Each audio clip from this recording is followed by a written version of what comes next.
Detik-detik bus Sudiro Tunggajaya mengalami kecelakaan dengan motor dan menghantam pagar di Jalan Jenderal Sudirman, Sukoharjo viral di media sosial pada Jumat 19 Februari 2021.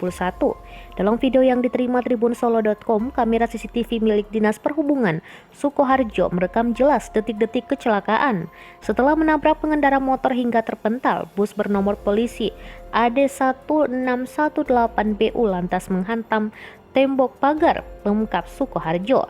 Dalam rekaman tersebut, bus melaju di Jalan Solo Wonogiri dari arah selatan ke arah utara. Nampak di jalur tersebut ada satu motor berhenti di lajur kiri, namun bus yang berada di jalur kanan terus melaju lurus. Sementara itu muncul sebuah sepeda motor dari arah timur atau Universitas Bangun Nusantara.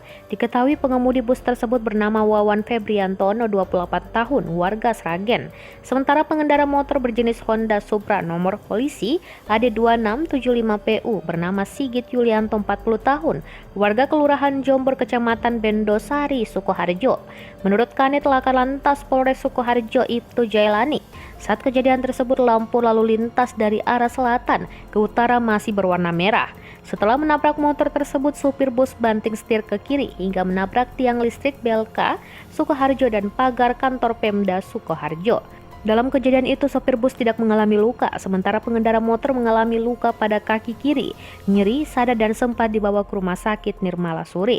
Sementara itu, penumpang bus yang sempat diistirahatkan di halaman kantor Sedda Sukoharjo, setelah itu melanjutkan perjalanan kembali dengan bus yang lain.